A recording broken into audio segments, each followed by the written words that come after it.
issue that is affecting their business, right? So when go- it now depends when the government acquires your land, right, because of overriding public interest. You know, the the beginning is that we all have rights to own land in Nigeria, right? That's the constitution. But however, the government can acquire your land compulsorily if they want to use it for public interest purposes. But you are entitled to compensation. So one of the ways that they can it's not a total loss actually. Yes, government has acquired their land if it was properly acquired. If they actually have good title to the land, probably they got a certificate of occupancy from the government and the right, they can apply for compensation. So the law says that when there is a compulsory acquisition for public interest, you need to compensate them. But there's always an issue over whether compensation is adequate or not. Mm-hmm. So they have remedy. The remedy they can use is they can apply for compensation, but then they have to like engage professionals to help them with that.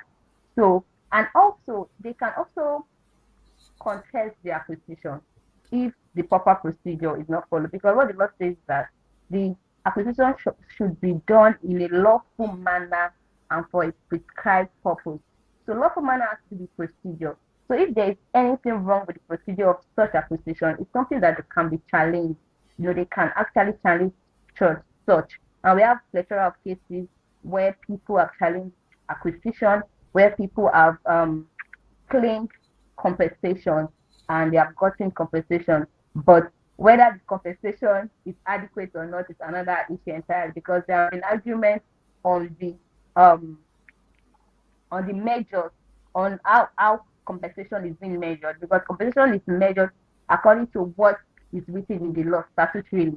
If the law says this is how compensation is supposed to be meted out, that is what the government officials will follow.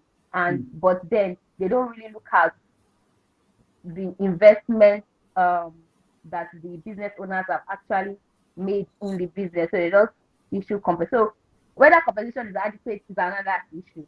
Then we look at the contractual when it comes to the contract between them and their customers. Like I said, what I said was that when something like this happens, if customer wants to suffer, no, it's not. They don't really suffer that much because you have to do everything to ensure you might not get money, you might not get your money almost immediately because of what is affecting their bill, but they must ensure that your money is paid. If you are a customer, let's say you have money with them, or let's say, but there's this doctrine that we call the doctrine of frustration in law. It means that when there is a contractual agreement and something unexpected happens, you know, the obligation under the contract can be discharged. Maybe something you did not plan for. And that's why we usually have this clause in the contract, the first major clause, where maybe there's a war, there's a government policy, earthquake, things like that happen. Just imagine, okay, what if it was not government that acquired the land? There was an earthquake happened in Nigeria and they lost their whole, that's the doctrine of frustration. So and there are rules that guide that. They cannot implement their contract because of frustration, do you get your money back? Do the customers get their money back? Is that's another aspect. So and it also what also is also important is what is in their terms of service. You're subscribing to the service of a company, they have their terms of service. Do they have this clause, the first major clause? The first major clause will list out the items that they would consider as unexpected. Sometimes also list out the procedures that they would take to caution all these things. So another aspect we want to also look at is consumer protection. Now, let's say that the reason why I say that customers, you might not get your money immediately, but you might not completely lose it. And that is why they have to ensure that they pay you your money. Because under the Companies and Allied Matters Act, right, if a company cannot pay its debt within 3 weeks, as low as 200,000 naira, let's say the creditor of the company is owing money and the company cannot pay its debt, as a creditor, you can file a petition for winding up. It means that this company cannot pay its debt, this company is bankrupt, let's wind the company up. And what happens when the company is about to be wound up or the winding up process? They sell off the company, and the asset of the company, the money they make from the asset of the company, they use to pay all. That's like kind of last resort kind of thing. So because they know the consequences of what can happen if they don't make sure that they treat their customers right, they want to treat the customers. So these are the rights that customers should have.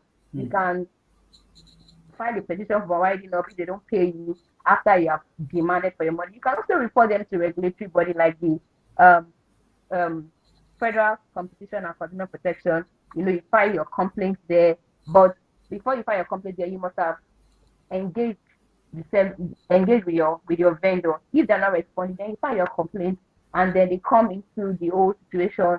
They mediate. Sometimes they provide solutions. Sometimes they involve industry regulators. So these are things that there's a whole lot to look at, right? Right, So like I right. said, the fact of the case will determine the step that you would take for that particular situation. So thank you very much.